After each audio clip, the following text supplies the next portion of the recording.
কলকল শব্দ আর নদীর ঠান্ডা বাতাস উপভোগ করতে করতে নৌকা এগিয়ে যায় গন্তব্যের দিকে। আমিও সেই পথেরই পথিক। গাড়ি ঘোড়ার কোলাহল থেকে দূরে এই নদী পথে অফিসে যাওয়া বেশ আরামদায়ক। ব্যাগ থেকে ফ্লাস্কটা বের করে চা ঢাললাম। পাশে একজন মাঝবয়সী ভদ্রলোক বসেছিলেন। তাকে উদ্দেশ্য করে বললাম, চলবে নাকি? না ধন্যবাদ। তা মশাইয়ের কোথায় যাওয়া হচ্ছে? পলাশীর নন্দপুর গ্রামে। আরে আমিও তো ওখানেই যাচ্ছি, রোজই তো নৌকায় যাতায়াত করি, আপনাকে তো দেখিনি কখনো। আপনি পলাশীর নন্দপুরে সরকারি ডাক বিভাগের একজন কর্মচারী, তাহা আমার ইতিপূর্বেই জানা। তবে আমি যে কাজে যাচ্ছি সে একটা বিশেষ কাজ। আমার ব্যাপারে লোকটা এত কিছু জানে তা দেখে খুব অবাক হলাম। বললাম, আশ্চর্য, আপনি জানলেন কি করে যে আমি সরকারি ডাক বিভাগে কাজ করি? আপনার পোশাকের ধরন বলে দিচ্ছে আপনি একজন সরকারি কর্মচারী, এবং আপনার জামার হাতে যে কালো কালির দাগ লেগে আছে এতে বোঝা যাচ্ছে আপনি টাইপরাইটারে কাজ করেন। এমন কালির দাগ শুধুমাত্র টাইপরাইটার ব্যবহার করার সময় লাগে কিনা বাকিটা অনুমান। আমি বেশ অবাক হলাম। বললাম, আরে বাহ, আপনি তো গোয়েন্দা মনে হচ্ছে। লোকটা হেসে বলল, গোয়েন্দা? বলতে পারেন।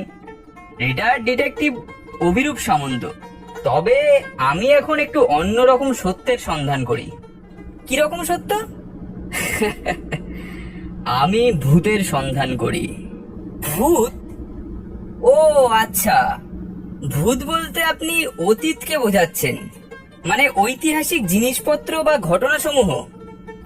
না, আমি ভূতকেই বোঝাচ্ছি। ভূত, ঘোস্ট, ড্রাকুলা, অশরীরী। বলেন কি মশাই, আজকালকার যুগে এসব হয় নাকি?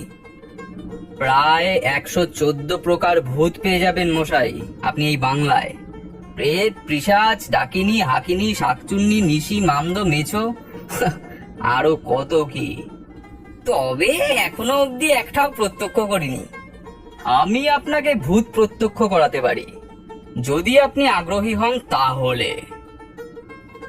ঠিক আছে, আমিও দেখতে যাই।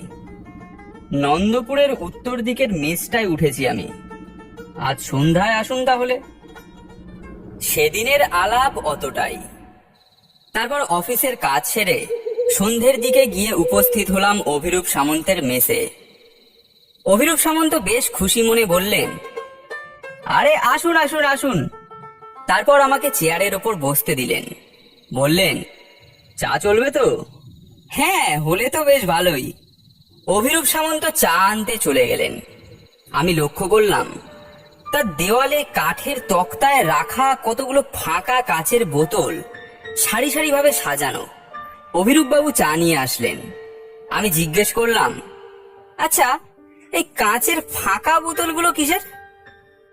ওই এক একটা কাচের বোতলে এক একটা ভূত বন্দি আছে। বলেন কি মশাই, কাচের বোতলে ভূত বন্দি আছে? আমার তো হাসি পাচ্ছে।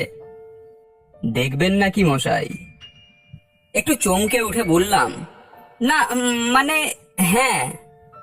ভূতেদের মধ্যে সবচেয়ে বলশালী হচ্ছে ব্রহ্মদত্ত। আজ আমি আপনাকে ব্রহ্মদত্তই দেখাবো। অভিরূপবাবু আমার হাতে একটা মালা দিলেন, যার নিচের দিকে ছোট্ট একটি নীল পাথর লাগানো। এই মালাটা আপনি উঁচু করে ধরে থাকবেন। যতক্ষণ এই মালার পাথরটা দুলবে ততক্ষণ সবকিছু ঠিক থাকবে। আর যদি পাথরটা দুলতে দুলতে বন্ধ হয়ে যায় তাহলে কিন্তু ওই সর্বনাশ হয়ে যাবে। আপনি কোনোভাবেই এই মালাটা ছাড়বেন না যেন। আচ্ছা। তারপর অভিরূপ বাবু মালাটা আমার হাতে দিলেন। তারপর কাঠের তক্তার ওপর দিয়ে একটা বোতল হাতে নিয়ে চোখ বন্ধ করে এক মনে কি জানি মন্ত্র পড়তে থাকলেন। আমি লক্ষ্য করলাম যে তার হাতের মালাটা আস্তে আস্তে নড়ে উঠল। তারপর অভিরূপ বাবু মন্ত্র পড়া বন্ধ করে বোতলের মুখটা খুলে দিলেন। আর বোতলের ভেতর দিয়ে ধোয়ার মতো বেরিয়ে এলো একটা ব্রহ্মদৈত্য।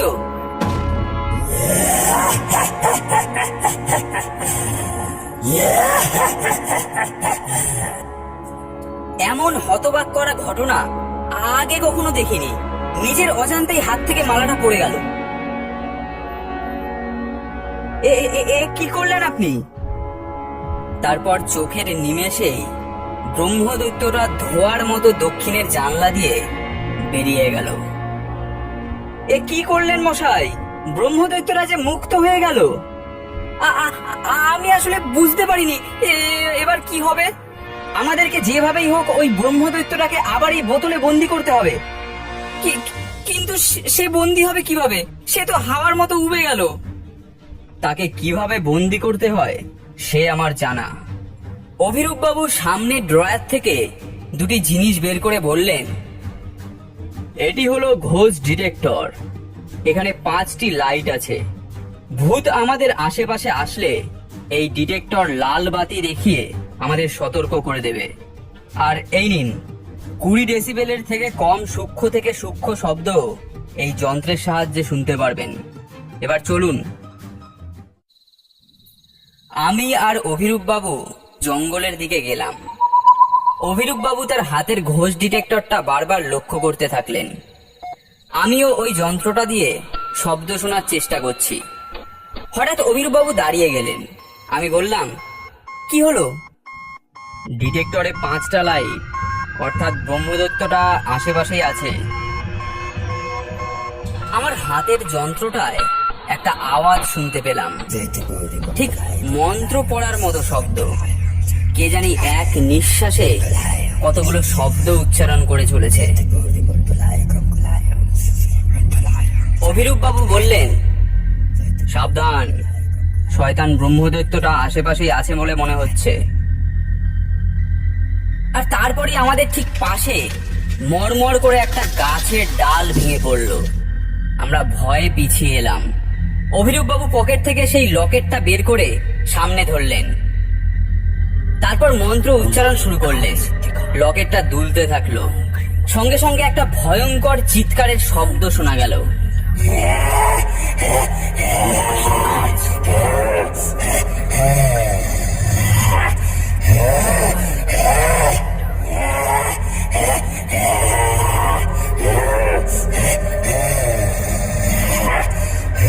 তারপর হঠাৎ আমাদের পায়ের তলার মাটিটা কাঁপতে থাকলো।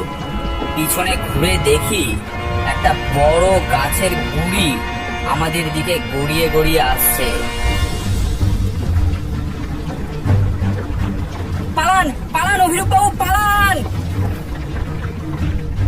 অভিরূপ বাবু আর আমি প্রাণপণে ছুটতে থাকলাম, জোরে জোরে। গাছের গুড়িটা আমাদের পিছন পিছন গড়িয়ে আসছে। ছুটতে ছুটতে সামনে পুকুরের পাশে একটা বট গাছে চোখ পড়লো। সেই বট গাছটার পিছনে গিয়ে দুজনে দাঁড়িয়ে পড়লাম। গাছের গুড়িটা গিয়ে সোজা সেই বট গাছের সঙ্গে ধাক্কা খেলো। এক ঝাঁক পাখি গাছ থেকে উড়ে গেল। আমরা দুজনে বট গাছের নিচে হাঁপাতে লাগলাম। অভিরূপ বাবু, আপনি ঠিক আছেন তো? অভিরূপ বাবু বলল, এটা ওই ব্রহ্মদৈত্যটার কাজ।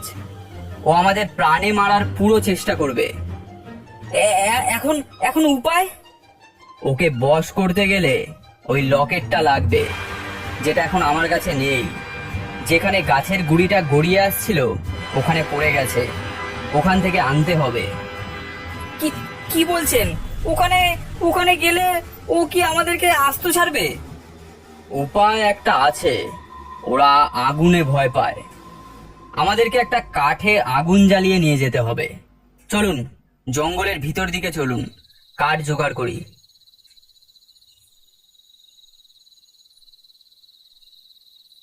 আমরা জঙ্গলের ভিতর থেকে কাঠ নিয়ে আসলাম। তারপর আগুন জ্বেলে দুটো মশাল তৈরি করলাম। অভিরূপবাবু বললেন, শুনুন, ওই ব্রহ্মদৈত্যটা আমাদেরকে মারার চেষ্টা করবে, কিন্তু আগুনের সামনে আসবে না। আর আমরা সেই সুযোগে ওই লকেটটা নিয়ে নেব। লকেটটা একবার আমার হাতে আসলেই ওই ব্রহ্মদৈত্যটাকে জব্দ করে ফেলবো। আমি আর অভিরূপ বাবু হাতে মশাল নিয়ে ওই দিকে যেতে থাকলাম। জায়গাটা এখন পুরোপুরি নিস্তব্ধ। মনে হচ্ছে ওই শয়তানটা কোথাও খোপ পেতে রয়েছে, গেলেই থাবা মারবে। অভিরূপবাবু ডিটেক্টরে দেখে বললেন, শয়তানটা মনে হয় আশেপাশেই আছে। কিছু দূর এগিয়ে যেতেই দেখলাম লকেটটা পড়ে আছে। নিচু হয়ে তুলতে যাব, এমন সময় দুটো হাত এসে আমাকে ধরে একেবারে উপরের দিকে টেনে নিয়ে গেল। আমি চিল্লাতে থাকলাম, বাঁচাও, বাঁচাও, বাঁচাও। এই সময় অভিরূপবাবু লকেটটা তুলে নিয়ে মন্ত্র পড়া শুরু করেছে।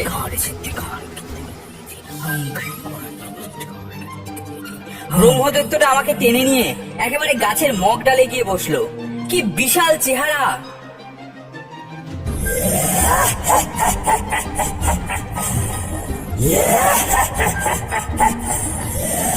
বাঁচান, বাঁচান, অভিরূপবাবু বাঁচান।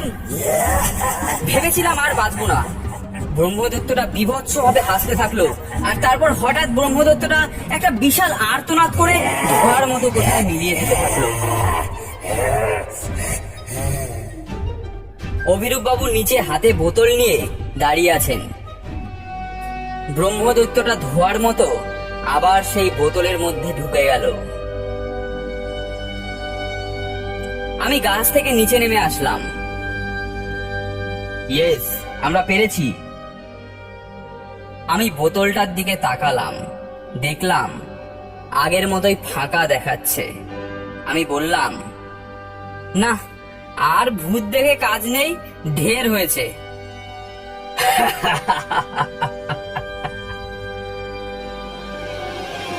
বন্ধুরা, ভিডিওটা আপনাদের কেমন লাগলো?